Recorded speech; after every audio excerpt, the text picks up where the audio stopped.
relativamente sencilla. Se necesita un láser pulsado de muy alta energía para poder realizar la fragmentación y la disposición experimental es sumamente sencilla, puesto que este láser va a ser enfocado dentro de un medio líquido, solo mediante un espejo altamente reflejante y una lente. En este medio líquido vamos a tener partículas, micropartículas o nanopartículas grandes de un material que se quiere fragmentar, suspendidas en un solvente. Y bueno, pues en nuestro caso nosotros lo hemos mantenido en agitación magnética para que aseguremos que este micropolvo se encuentre pues suspendido en todo momento. Y bueno, esta técnica de fragmentación láser es en realidad una subtécnica de ablación láser, ¿no? De ablación láser y de ablación láser en líquido, ¿no? La ablación láser consiste en irradiar un material con un láser pulsado de muy alta energía, de muy alta densidad de energía, y este blanco, este material, va a ser sublimado en un gas, el cual al seguir recibiendo la energía del láser va a ser ionizado. Y entonces estos iones que forman este plasma, bueno, se forma una pluma de plasma, y estos iones contienen, este gas ionizado contiene todos los iones y moléculas del material del blanco. Entonces, este plasma viaja, se enfría y se condensa sobre los substratos que se encuentran frente al blanco. Esa es la técnica de ablación láser. Cuando ahora nosotros lo introducimos en un medio líquido, lo que hacemos o lo que está cambiando es que ahora ese plasma no va a viajar libremente en el vacío, sino que, bueno, no se va a expandir en el vacío, sino que ahora va a estar confinado por un medio líquido, por un solvente. Y entonces, la primera parte es como que lo mismo, tenemos la formación de la pluma de plasma, pero ahora esta pluma de plasma va a estar confinada por el líquido. Y entonces se crea una burbuja de cavitación alrededor de este plasma, y en esta burbuja de cavitación vamos a tener justamente un gradiente de temperatura y de presión, lo cual va a hacer que pues, las partes que estén más cercanas al líquido, más externas en la burbuja, se enfríen, la burbuja se rompa, y entonces los iones que estaban en la parte más externa de esta molécula, pues se empiezan, bueno, quedan confinados nuevamente por el líquido, y entonces solo aquellos que estaban muy cercanos se aglomeran formando nanopartículas esféricas, ¿no? Con esta técnica no se obtienen otras formas, y es precisamente porque está en un líquido. En la técnica de fragmentación láser, todavía subtécnica de esta, lo que cambia es que en vez de que tengamos un blanco sólido, lo que se tiene es este polvo, y entonces este polvo va a estar atravesando el camino del láser justo en la distancia focal, y entonces en esas regiones se va a estar generando la pluma de plasma. Los parámetros importantes para esta técnica son el tamaño de la partícula educto, es decir, el tamaño de la partícula que estamos utilizando o la que queremos fragmentar. Se han hecho experimentos con muchos tamaños, y si tenemos una partícula educto muy pequeña, del tamaño ya de nanómetros, entonces esa partícula se va a fragmentar, pero es como si quedara un núcleo grande, como si solo la coraza fuera fragmentada. Eso mismo ocurre cuando tenemos partículas educto muy grandes. Entonces, en ese caso, pues se fragmenta sobre todo la superficie, quedando un núcleo un poco más grande. Entonces, lo ideal es un tamaño, depende para cada material, pero recomiendan que sea pues, de cientos de nanómetros. La longitud de onda es otro parámetro importante, en donde se va a tener, a mayor energía de láser, se va a tener un resultado de partículas, de nanopartículas menor que si tenemos un láser en el infrarrojo. Esto es en general para materiales, para óxidos metálicos, para metales, etc. para semiconductores es muy importante que esta longitud de onda supere la energía del ancho de la banda, el ancho de la banda de la energía producida. La afluencia es otro parámetro importante, en donde si tenemos una afluencia muy baja, nuevamente va a estar fragmentando solo la coraza de las partículas. Y la duración del pulso, en donde para estos experimentos se utilizan láseres de femto, pico y nanosegundos, obteniendo una partícula mucho menor con un láser de femtosegundos. Bueno, también bueno, aquí está más o menos cómo funcionan estos parámetros y la concentración de nanopartículas resultantes.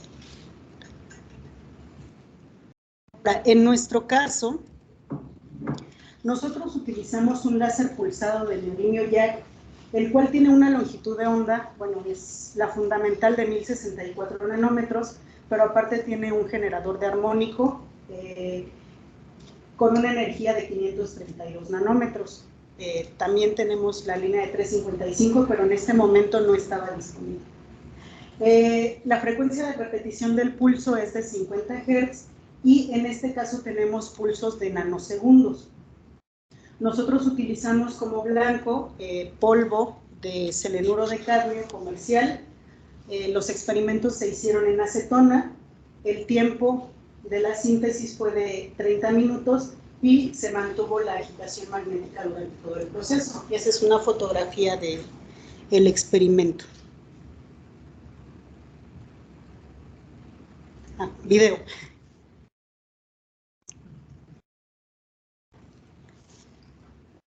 Bueno, y estos son los parámetros. Se hicieron dos series de muestras. La primera fue utilizando la línea infrarroja del láser y el segundo lote con la línea verde. Y lo que se varió en cada una de esas muestras fue la potencia del láser, la potencia del pulso. Y entonces, de hecho, la nomenclatura está relacionada con esta potencia y con la línea que fue utilizada. Y en estos dos casos son fotografías de los experimentos. En la parte de arriba apenas si se alcanzan a ver unas pequeñas chispitas, y justamente esas chispitas son el plasma que se está generando cuando las nanopartículas pasan por el camino del láser. Y bueno, en este caso, lo intenso del láser no nos permite ver justamente esas chispitas. Y bueno, estas son las muestras obtenidas, en donde de su lado izquierdo tenemos las muestras que fueron procesadas con la línea infrarroja del láser, mientras que las del lado derecho fueron procesadas con la línea verde del láser. De entrada podemos observar un cambio muy importante en la coloración, en donde las muestras procesadas con el láser infrarrojo son entre cafés y rojizas, mientras que las procesadas con la línea verde son amarillentas. Algo que también podemos observar es un cambio en la densidad de la muestra, y esto pues está relacionado con la potencia del láser durante la síntesis. En este caso, al ir aumentando la potencia, estuvimos aumentando la cantidad de muestra obtenida. Las caracterizaciones realizadas para estas muestras fue, bueno, mediante espectroscopía de absorción UV-Vis, se midieron los espectros de transmitancia. Para esto se utilizó un espectrofotómetro Perkin-Elmer lambda 35, en la configuración de doble haz, el intervalo. Utilizamos unas cubetas transparentes para espectrofotómetro marca Brandt, y aparte restamos la contribución tanto de la acetona como de la cubeta. Y bueno, aquí tenemos los espectros de transmitancia de las dos series de muestras, y algo que podemos ver de entrada es que para las muestras infrarrojas, conforme las muestras, los puntos morados fueron a mayor potencia, el negro es a menor potencia. Y entonces, conforme fuimos disminuyendo la potencia de síntesis, entonces podemos observar que se alcanza a apreciar un pequeño hombro en el canto de absorción, y para las muestras sintetizadas con la menor potencia, pues ya ni siquiera aparece el espectro de transmitancia de un semiconductor bonito, ¿no? Por decirlo de alguna manera. Y en el caso de las muestras sintetizadas con el láser verde, ahí podemos observar que también todas van cayendo en la misma posición, pero observamos alguna contribución ligeramente por debajo de 400, que esa podría ya estar muy cercana a la de la acetona y no podemos asegurar nada que sea de la muestra, pero lo que está cambiando es básicamente como que qué tanto absorbe, o sea, la forma es la misma. Si bajáramos hasta 0, se parecerían mucho y están cayendo en la misma posición. Y bueno, para observar esto, lo que hicimos fue calcular la derivada de la densidad óptica con respecto a la energía de las muestras para poder observar justamente el punto de inflexión, el cual correspondería al ancho de la banda de energía prohibida de nuestro material. Entonces podemos observar que para las muestras infrarrojas el gap lo estamos teniendo ligeramente por debajo de 1.8 electronvolts, y aparte, conforme vamos disminuyendo la potencia de síntesis, estamos observando una segunda contribución a mayor energía, la cual podría estar relacionada con el desdoblamiento de la banda spin-órbita. Para las muestras sintetizadas con el láser verde, lo que tenemos es que la energía de absorción se está corriendo hasta 2.5 electronvolts aproximadamente, lo cual era esperado al ver el color. Y bueno, con estos resultados lo que se hizo fue, mediante esta ecuación, la cual es una ecuación empírica, se calculó el tamaño teórico de las nanopartículas, el diámetro teórico de las nanopartículas. Esta ecuación solo funciona para selenuro de cadmio. Y además, también utilizando el modelo de Bruce, se utilizó también la posición de este pico para calcular el diámetro teórico de las nanopartículas. Este modelo de Bruce, pues lo que considera es un pozo esférico de potencial, en donde la superficie de la nanopartícula son las paredes del pozo, y fuera del radio de la nanopartícula, pues el potencial es infinito. Estas son las masas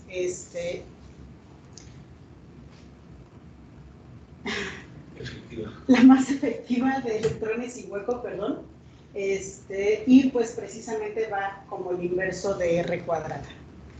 Utilizando estas dos ecuaciones, se calcularon estos tamaños teóricos y empíricos de las nanopartículas, obteniendo para las nanopartículas sintetizadas con la línea infrarroja, pues tamaños que superan los 10 nanómetros, mientras que las muestras sintetizadas con la línea verde, pues los tamaños oscilan en los 2 nanómetros. La parte importante de esto es que para las muestras sintetizadas con la línea infrarroja, el diámetro de las nanopartículas es más grande que el radio del excitón de Bohr para el material, por lo cual pues no deberíamos estar observando muchos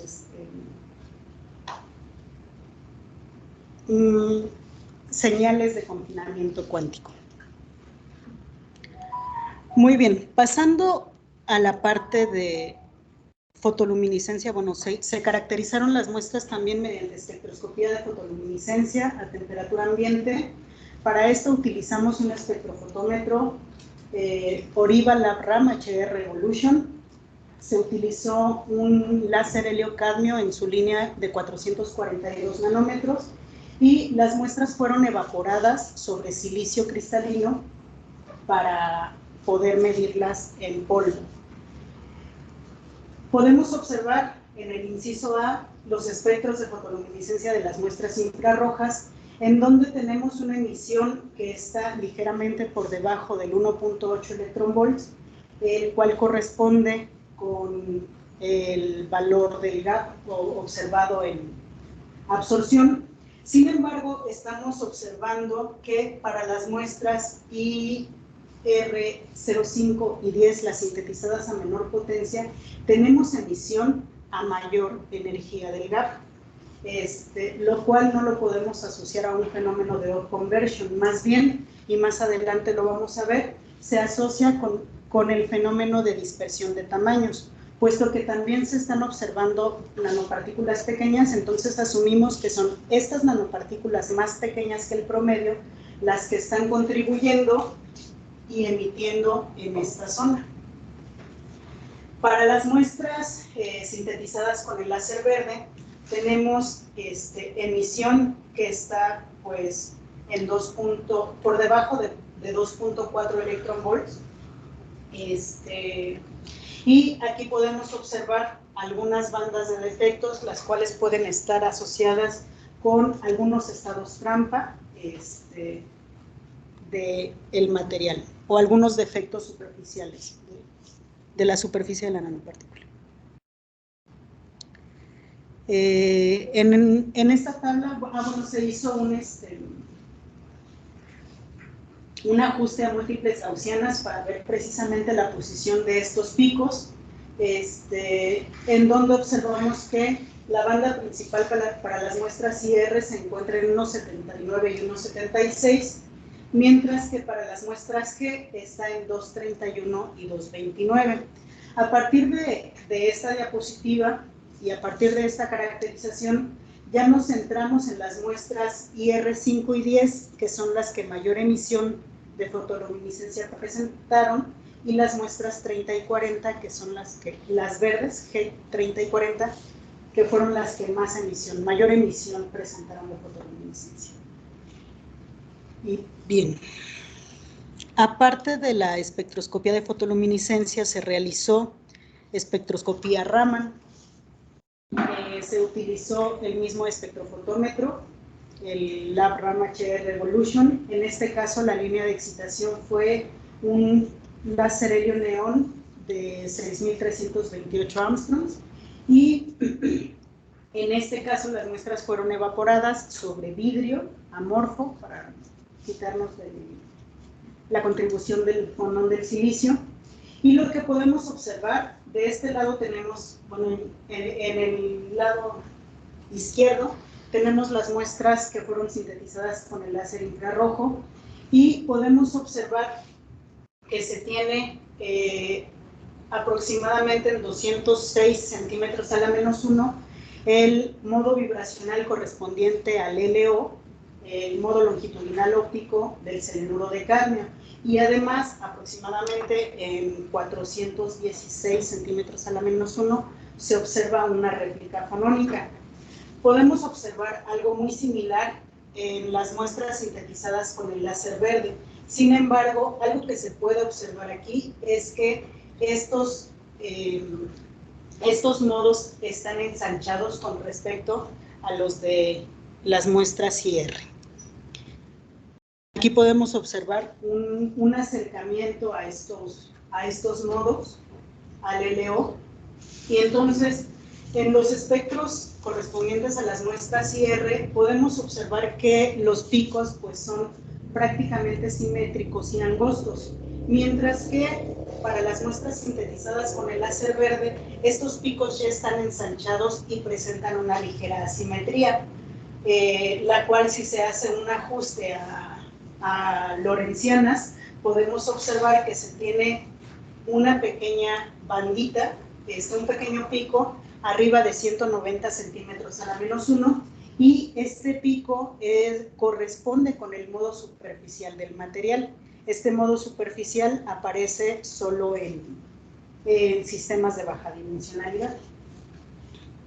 Bueno, también se hizo difracción de rayos X, y podemos observar que para la muestra IR10 se presenta un espectro muy similar al que se obtiene de una película delgada o del material envuelto, en donde tenemos los planos correspondientes a la estructura hexagonal del material, y aparte tenemos otros 2 planos no identificados que no corresponden con el selenuro de cadmio, ni con óxido de cadmio, ni con óxido de selenio, y que más adelante, mediante un estudio de XPS, se pudo decir algo al respecto. Para las muestras G, para las muestras sintetizadas con la línea verde, lo que podemos observar es que pues, parecieran conservarse los picos, sin embargo, el espectro es ya casi el de un amorfo, y esto podría deberse a la reducción en el tamaño que estamos observando en las nanopartículas. Y bueno, estas son unas imágenes de microscopía electrónica de transmisión de las muestras.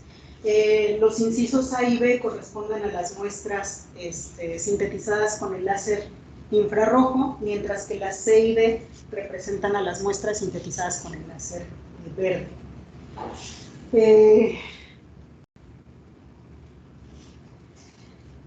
Esto fue medido en el TEM de aquí, del Departamento de Física. Y bueno, algo que podemos observar es que para las muestras sintetizadas con la línea roja, para empezar pudimos hacer, pues como que tomar panorámicas del material, y en ellas se pudieron observar nanopartículas muy grandes, algunas incluso llegando a los 80 nanómetros, pero también en el fondo se alcanzaban a ver nanopartículas muy pequeñas. Para las nanopartículas sintetizadas con el láser verde fue muy complicado verlas, y esto porque podemos observar que esto pareciera como si estuvieran adentro de una bolsa de algo. Y entonces resultó que todas las muestras sintetizadas con la línea verde tuvieron un recubrimiento no buscado, pero sí deseado de manera natural, y este recubrimiento pues proviene de la interacción del solvente con el láser, en este caso la acetona. Entonces, bueno, pues aquí fue un poco más difícil caracterizar mediante TEM. Sin embargo, sí logramos hacerlo. Se tomaron, de todas las imágenes que se tomaron, se hizo un histograma de tamaños, y podemos observar que para las muestras sintetizadas con el láser infrarrojo, pues tenemos una distribución de tamaños ancha, la cual está centrada en aproximadamente 10-11 nanómetros. Mientras que para las muestras sintetizadas con el láser verde, esta distribución de tamaños se reduce considerablemente y está centrada aproximadamente en 3 nanómetros. Además, también con imágenes de alta resolución se pudieron observar los planos cristalinos del material, se pudieron medir, y estos corresponden nuevamente a la estructura hexagonal del material. Y bueno, para tratar de dilucidar sobre esta capa que estaba en la superficie, también se hizo XPS, y pues en XPS podemos observar en esta parte la región correspondiente al cadmio. Aquí algo que se puede observar es que tenemos enlaces que son del tipo cadmio-selenio, o esos enlaces que se ven corresponden al tipo cadmio-selenio. Estos espectros fueron tomados en el Centro de Nanociencias y Micro y Nanotecnología del Politécnico. Y bien, en la región del selenio podemos observar este pico correspondería a los enlaces tipo cadmio-selenio.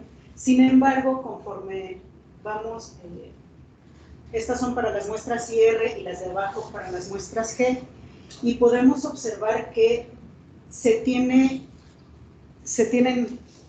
enlaces que van aumentando en otra región, o enlaces que ya no corresponden a los enlaces tipo cadmio-selenio.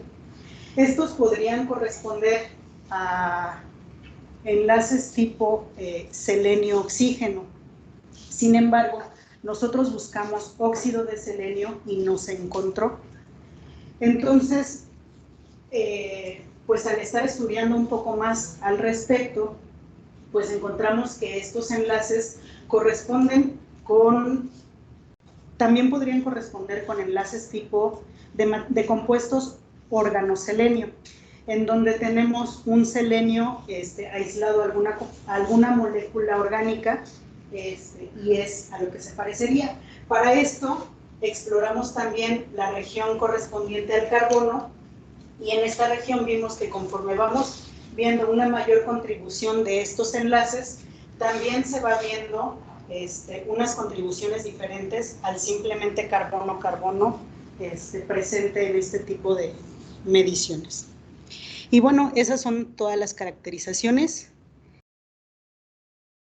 Y como conclusión, mediante la técnica de fragmentación láser pudimos obtener nanopartículas coloidales de selenuro de cadmio suspendidas en acetona, y observamos diferencias entre los dos lotes realizados que van entre tamaño, valor del ancho de la banda de energía prohibida, color, etc. Y esas diferencias están relacionadas aquí. Tuvimos una banda más o menos similar, perdón, un ancho de la banda de la energía prohibida más o menos similar al material en bulto para las muestras sintetizadas con el láser infrarrojo. Se obtuvo un tamaño teórico de 11 nanómetros. También mediante TEM vimos que la distribución de tamaños se centró más o menos en 11 nanómetros, pero tuvimos nanopartículas mucho más grandes y mucho más pequeñas.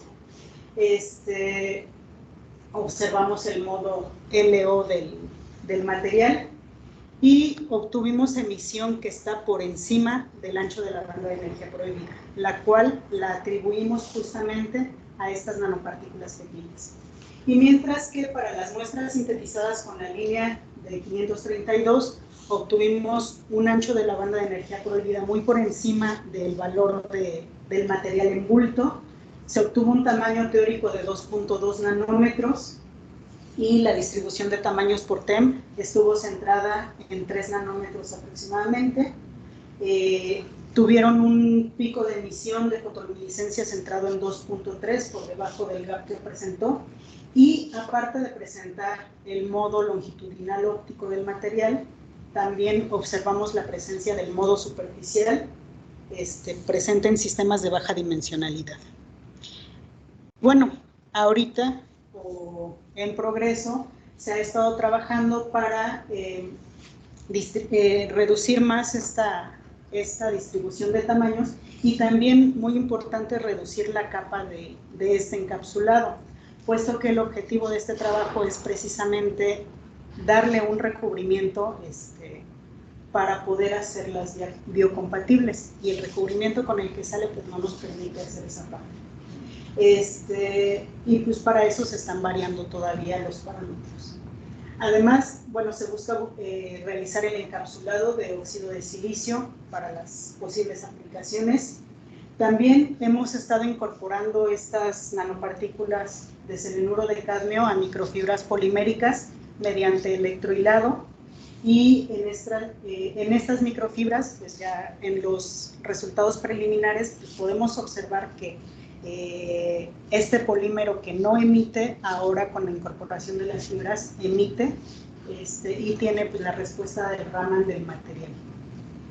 También estamos estudiando la fragmentación en semiconductores que tengan un eje mayor, un ancho de la banda de energía prohibida mayor.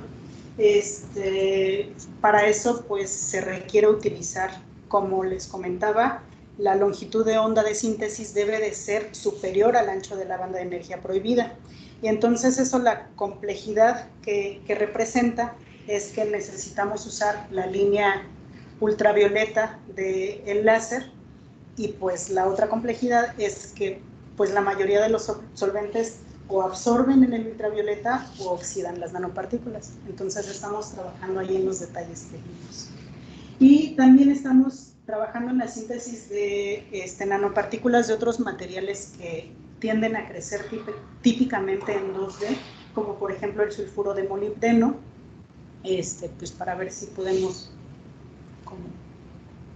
formar una esferita del material. Y bueno, pues eso sería todo. Pues muchas gracias por invitarme y muchas gracias a todos.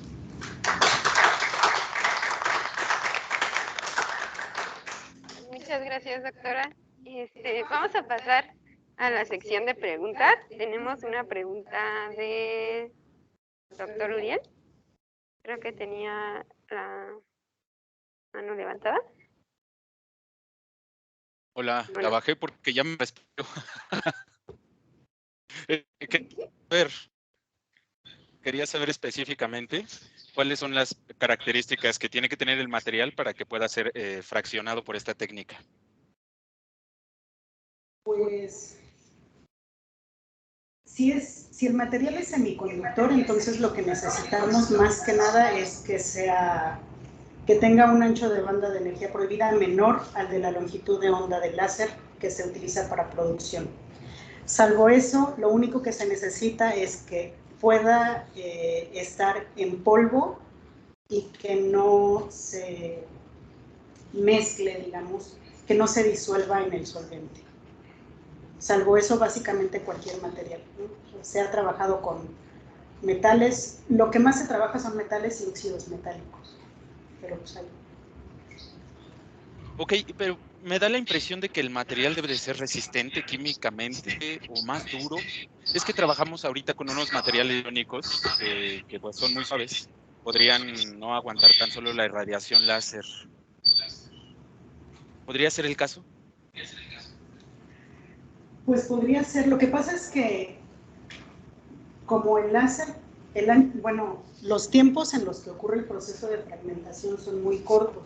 Entonces, no hay chance de que los materiales se quemen o se degraden, sino más bien en el momento, o bueno, no en el momento, pero cuando el material pasa por el camino del láser, entonces aproximadamente de 10 a la menos 12 a 10 a la menos 10 segundos, el material ya se está sublimando y el gas ya está ionizado.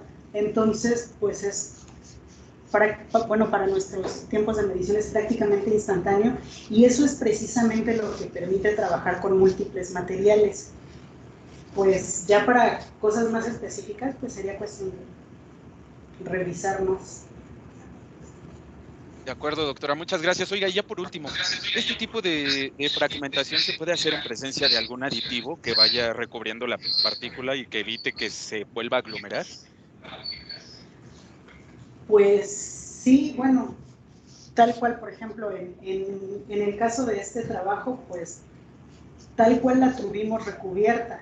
Lo que estaríamos buscando ahora es que este recubrimiento no quede sobre pues un montón de nanopartículas y queden todas apedazadas, sino pues tratar de manejarlo pues de manera que queden más independientes. Pero pues ahí sí sería mucho trabajo, tanto de investigación como de pruebas. De acuerdo. Muchas gracias, doctora.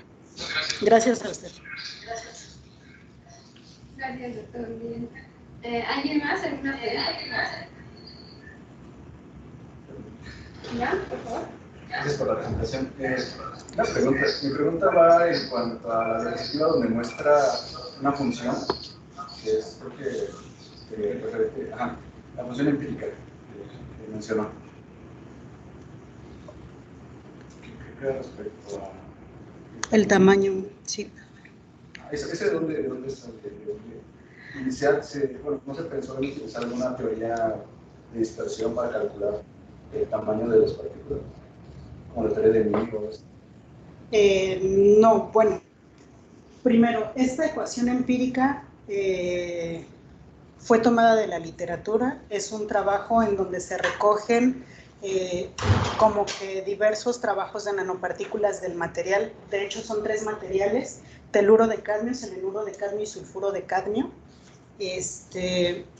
Y en ellos pues recogen pues, las nanopartículas y la posición del ancho de la banda de energía prohibida. Entonces, lo que hacen en este trabajo es precisamente modelar una ecuación que pudiera describir ese comportamiento. Y pues es lo que se tomó. Y en cuanto al tiempo que utilizan el láser para saber que ya la mayoría de las partículas está fragmentada, ¿cómo se obtuvo? Fue básicamente, bueno, este trabajo se hizo en los laboratorios de física avanzada del SFEM. Ahí se tenía implementado el sistema de ablación láser. Entonces, bueno, en mi caso me tocó implementar el sistema de ablación láser en líquidos y después fragmentación. Entonces, ahí la verdad fue empezar a intentar y tratar de optimizar.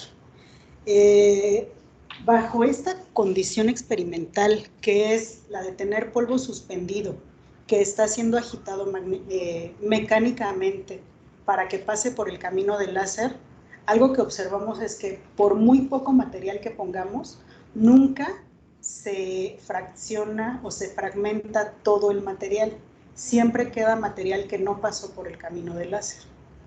Y también, pues, mientras más material le ponemos, pues como que llega un límite de la fragmentación, y si te pasas de ese material, pues ya no se hace la fragmentación tan eficiente. Hay otros dispositivos experimentales que te permiten asegurar que todas las partículas pasaron por el láser, que es, por ejemplo, un sistema de goteo, en donde tú enfoques el láser en una gota que va cayendo, y pues entonces de esa manera aseguras que todas las partículas pasaron por ahí, ¿no? En cuanto al tiempo, en el momento en el que tú haces incidir el láser sobre las partículas, hay fragmentación. Lo que cambia con el tiempo es qué tantas partículas pasaron por ahí.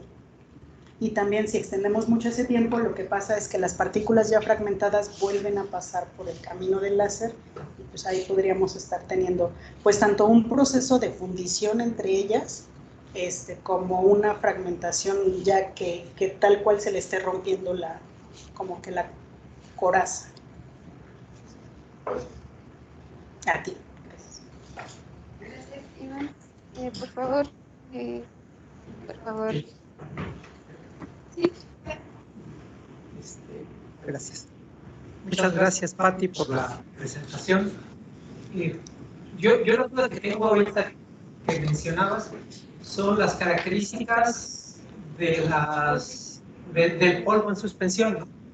Que es tu fuente para las nanopartículas. El tamaño, el ancho de banda, la cristalografía. No lo pusiste como contraste, y no sé si incluso se las llegaron a encontrar en las micrografías, en el secado. Bueno, sí, me faltó mencionar esta parte. Algo que ocurre, bueno, el polvo que nosotros utilizamos es un polvo micrométrico, no tiene algunas micras de tamaño porque no es precisamente esférico. Pero entonces algo que ocurre en contraste con las nanopartículas es que este polvo se sedimenta al cabo de minutos, horas y pues unos cuantos días. Entonces, después de un par de días, en donde queda un polvo sedimentado, las muestras quedan ya del color que les mencioné, que son translúcidas y pues con un color bonito y demás. Y de esa manera se van a quedar por meses, ¿no?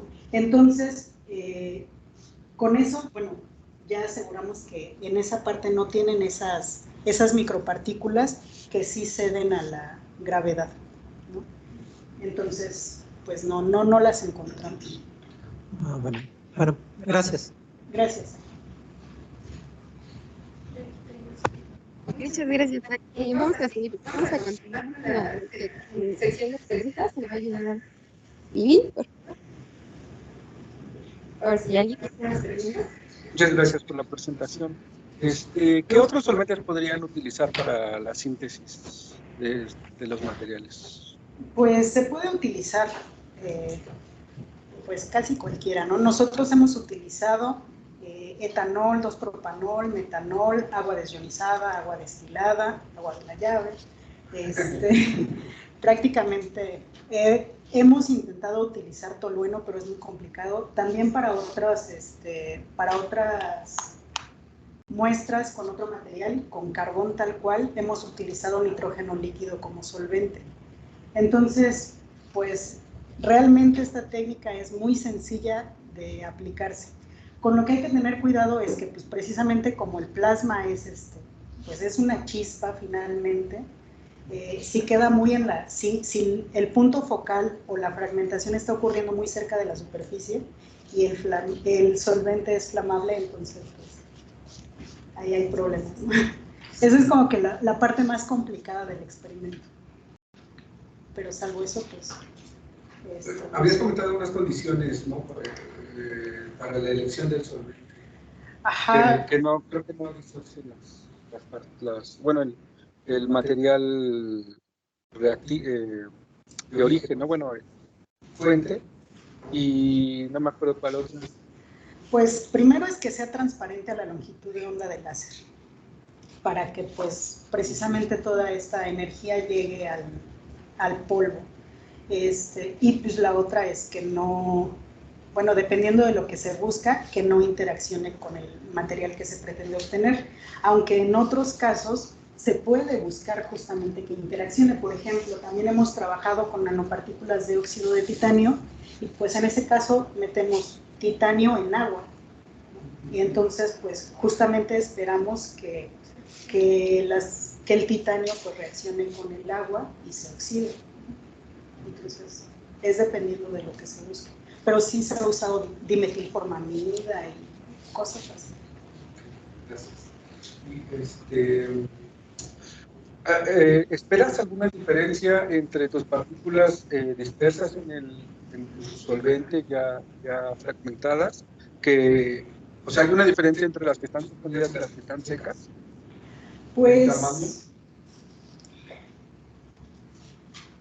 Pues aquí es un poco más complejo de contestar. Pues en principio, si nosotros estamos depositando estas nanopartículas y no se le está dando ningún proceso como de recocido, calentamiento, tratamiento, etcétera, entonces esperaríamos que estos cristales no se unan de manera que no haya pues una interacción o que no crezcan estos cristales y perdamos los efectos del confinamiento cuántico. Sin embargo, pues en este caso no podemos asegurar si eso ocurrió así porque tenían el recubrimiento de la acetona o porque pues, efectivamente eso ocurre. Pero en este caso, por ejemplo, el color se mantiene, la emisión se mantiene, nada más que pues fue mucho más fácil caracterizar en polvo que así en líquido, y por eso se presentan. Muchas gracias. Muchas gracias. ¿Tienes una pregunta? Sí. Y intentaron para resolver esto, bueno, lo que pasa es que si ya no tienes el medio líquido, hacer la fotoluminiscencia en celda. Sí, tal cual con lo que estuvimos probando más fue con el Raman. Pero pues en este caso la emisión bueno, los picos, por ejemplo, de la acetona son mucho más intensos que los del material. Entonces, pues no nos permitieron ver absolutamente nada. Y pues sí es más complicado pues enfocar esas cosas, pero sí está pendiente. Gracias. Gracias. ¿Alguien más tiene una pregunta? Margarita. Sí, gracias. Yo me quedé con una duda. Cuando fue cuando mostraste las imágenes del TEM, bueno, como mencionaste que se logró una recubierta no buscada, pero sí deseada. Entonces, ¿por qué fue deseado o cuál es la ventaja de esa cubierta de acetona? Bueno, estamos suponiendo que esa cubierta es de un compuesto de organoselenio. Y pues precisamente esta cubierta, pues precisamente les podría estar dando estabilidad a las nanopartículas.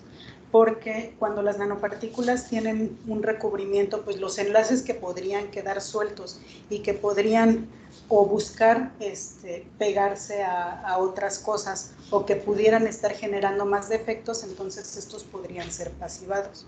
Entonces, por eso, pues, o sea, no la queríamos, no la buscábamos, pero pues, sí está. Aparte es del mismo material, por así decirlo. Ajá, o sea, estamos suponiendo que es un compuesto de organoselenio, tipo organoselenio, en donde es algún átomo de selenio que está mezclado con una molécula orgánica, ¿no? Carbonos, hidrógenos. Gracias. ¿Alguien más tiene una pregunta? ¿Vos? Bueno, Jorge. Jorge.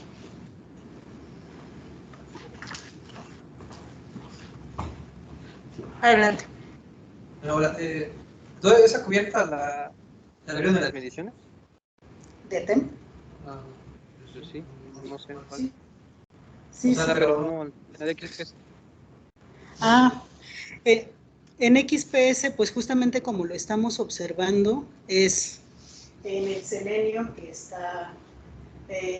están incrementándose estos enlaces que no son tipo cadmio-selenio, que serían más tipo selenio-oxígeno, pero no encontramos ningún indicio de tener óxido de selenio en las muestras. Entonces, por eso buscamos el enlace de carbono, y ahí vimos que también se están incrementando algunos enlaces diferentes al carbono-carbono. Entonces, asumimos que estos enlaces de selenio se podrían estar pegando a estos de carbono. O sea, pero es nada más. ¿Puedo poner donde están las amarillas y café? La posición. Había comentado que aumentó la densidad con la fluencia, ¿no? En las amarillas como que se ve bien, pero en las cafés como que no lo veo. Como que están las cafés unas en medio que las de acá.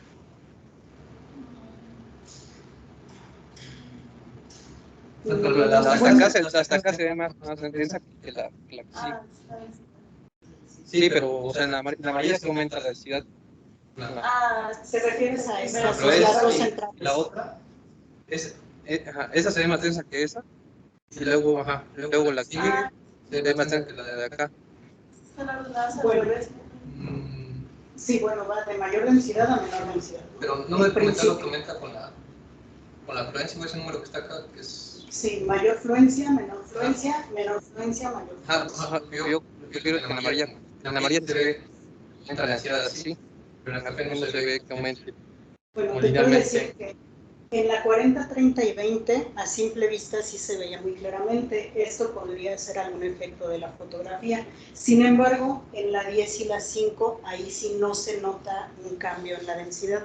Ahí las dos muestras se ven, pues, muy similares. Pero insisto, podría ser pues algún efecto de la fotografía o de la luz. Entonces no se midió esa parte. ¿Cuál parte? O sea, la densidad. No estoy midiendo la densidad, simplemente es algo aparente. Lo que estamos viendo es que estas muestras son mucho más translúcidas, pero aparentemente tienen el mismo color. Entonces el hecho de que sean más translúcidas pues implicaría una menor concentración de nanopartículas. ¿Qué otra técnica hay para fragmentar partículas? Aparte de esta que está mencionando. ¿Qué otra técnica? Le podría usar para hacer lo mismo. Pues... Es que yo no conozco. Pues no sé, eso podría ser molienda mecánica o... La verdad... baño químico, ¿no? Spray pro. Sol gel, ajá. Arco eléctrico, creo que hace una cosa similar también. Ah, cierto. Perdón. Aprovechando el viaje, entonces, yo tengo varias preguntas, me parece muy interesante tu trabajo y Creo que hay muchas cosas que no se pueden, que realmente incitan a pensar qué es lo que podría pasar, sí o no, si se cambia, si se hace algo diferente. Una de las cosas que me llama la atención es el caso de esta recubierta que tú dices que podría ser molecular, que protege en el caso de la acetona. ¿Era esto particular para la acetona o para varios solventes que se usaron se obtuvo una cosa similar? Pues de hecho no hemos tenido la oportunidad de observarlo, porque generalmente lo que nosotros tenemos más a la mano para hacer las caracterizaciones es UV-Vis, fotoluminiscencia Raman. Entonces todas las muestras las probamos mediante esto. Y ya cuando tenemos algo más o menos que tiene futuro, entonces ya buscamos hacerle más caracterizaciones como TEM, por ejemplo. Entonces, pues realmente no sabemos cuántas de las muestras que dejamos en el camino también tienen este recubrimiento. Porque sí se hizo con otros solventes, pero ya no lo alcanzamos a ver. Claro. Porque, ahora sí que extrapolando un poquito la posibilidad, tú podrías inclusive hacer una funcionalización de tus partículas eligiendo apropiadamente el solvente. ¿Sí me entiendes? Sí, Yo creo que eso suena como una cosa que podría ser interesante así que de perseguir o de determinar, y si es posible, inclusive podría dar una funcionalización particular, que luego es muy difícil de hacerlo en nanopartículas, dependiendo del caso, ¿no? Eso es por un lado. La otra pregunta que yo tendría es, ¿en qué medida preservas la estructura cristalina? Obviamente, en el caso del Vanguard, digamos, si la luz es de una longitud de onda que es menor del Vanguard, aparentemente lo que tú estás obteniendo ahí es una especie de fraccionamiento protérmico, por así decirlo, mientras que en otro caso probablemente tú tienes un rompimiento de los enlaces y en alguna forma preserva la estructura molecular, digo, estructural en alguna forma. Eso es cierto, se preserva. Por ejemplo, una de las cosas que mencionabas acerca del trabajo de las capas estas de disulfuro de molibdeno, ¿no? Que son conocidas que son laminares y ese tipo de cosas. La pregunta es si tienes una estructura laminar, ¿se preserva la laminar, por ejemplo? ¿O tienen alguna idea de en qué medida se preserva la estructura usando la longitud de onda que es mayor que el Vanguard? Muy interesante su pregunta, doctor. Primero, en este caso, precisamente con el láser infrarrojo, que tiene una energía menor al ancho de banda de energía prohibida, entonces precisamente es como un rompimiento térmico y pues por lo tanto la estructura cristalina se conserva tal cual. En el caso del láser que ya tiene una energía mayor, entonces ahí no necesariamente se conservaría. ¿Por qué? Porque precisamente lo que estamos haciendo es que a partir de los iones que se encuentran en el plasma, ir formando una nanopartícula nueva, ¿no? Que está relacionada, pero pues más bien por los átomos que tenía la micropartícula. Pero entonces en ese caso no necesariamente se tendría que conservar la misma estructura. De hecho, algunas pruebas obtuvimos estructura cúbica, cuando el polvo precursor es hexagonal.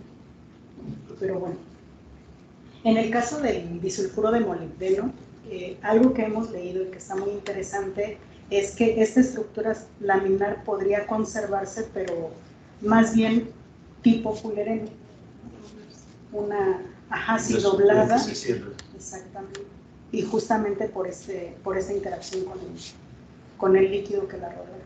Sí, allí realmente hay una combinación interesante dentro de aspectos cinéticos, de absorción de energía y comportamiento en alguna forma también que tiene que ver con el acondicionamiento iónico o de enlaces que puedan ocurrir. Sí, exactamente. Creo que es un tema muy interesante que realmente va a dar para mucho trabajo seguramente. Gracias. Muchas gracias, doctor. ¿Alguien más tiene una pregunta? En línea, ¿no tenemos alguna pregunta?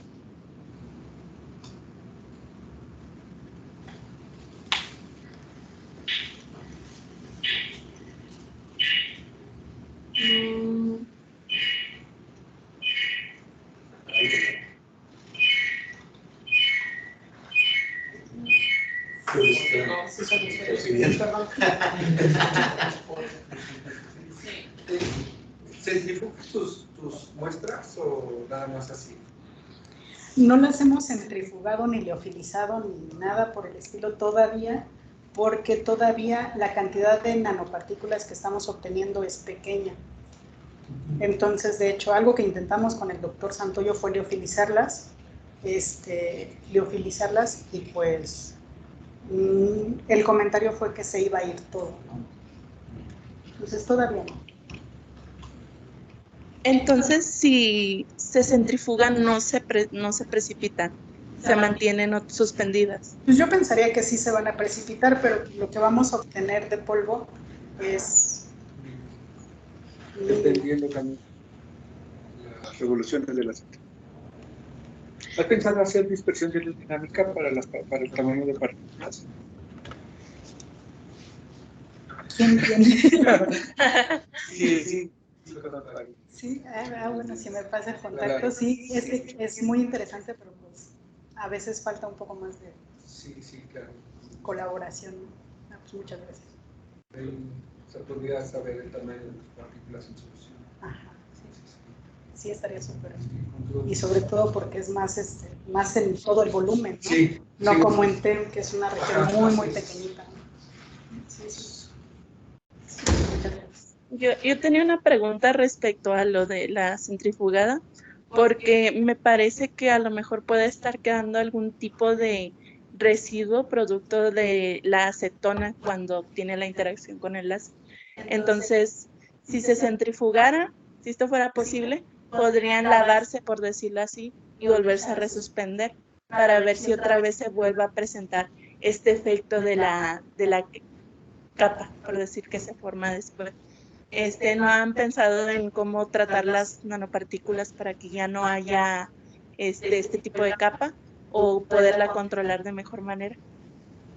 Pues justamente estamos tratando de manejar los parámetros o de jugar con los parámetros para ya sea que la evitemos o que precisamente queden más como una partícula individual con un recubrimiento individual, ¿no? Y podamos tenerlas dispersas entre ellas.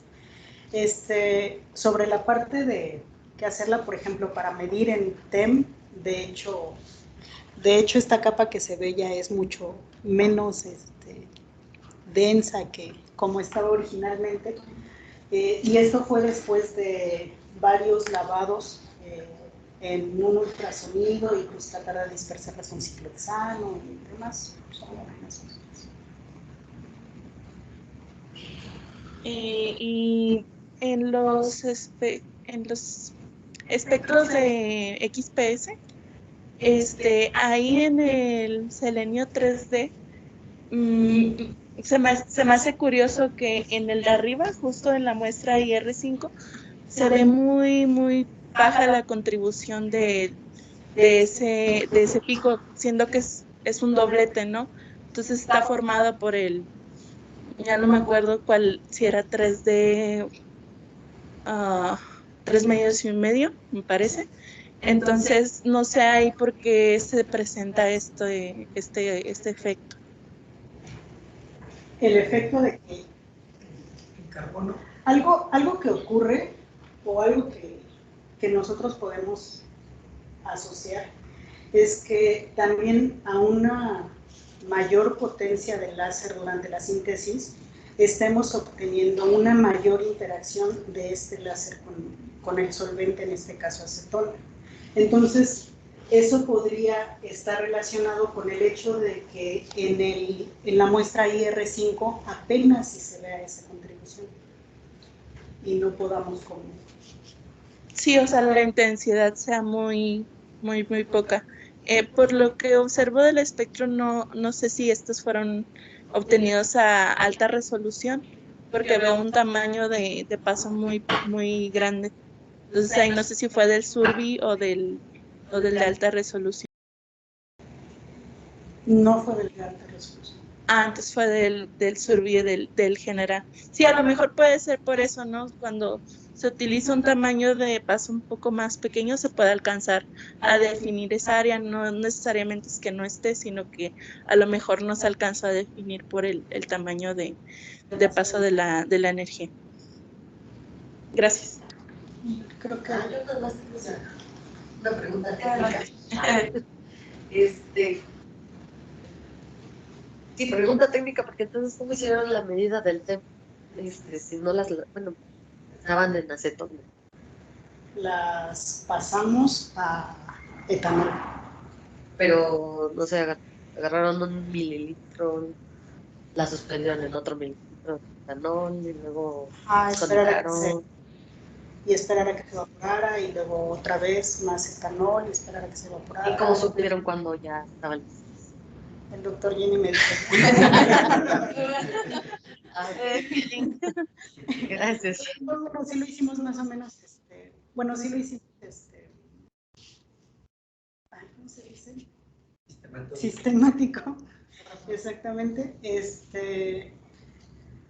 pero fueron aproximadamente 5 baños de etanol. Por muestra.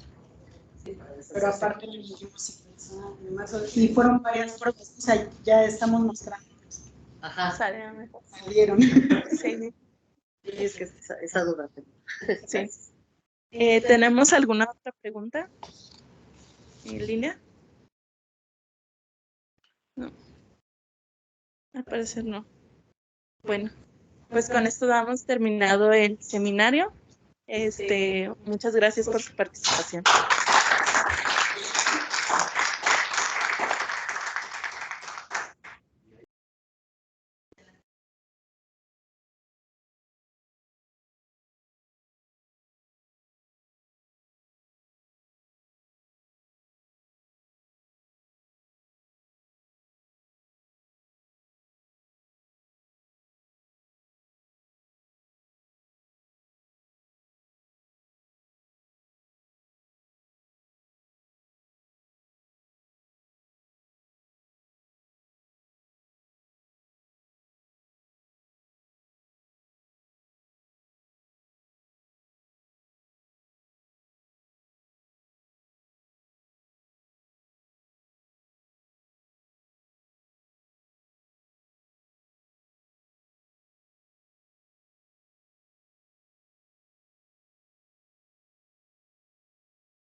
Doctor Vicente, ¿estás ahí? Doctor Vicente. Le podemos pedir que abra su micrófono. Doctor Vicente, se le solicita. No, ese fue el primero que se sirvió, de hecho, se preparó su café así, azúcar, la concentración adecuada.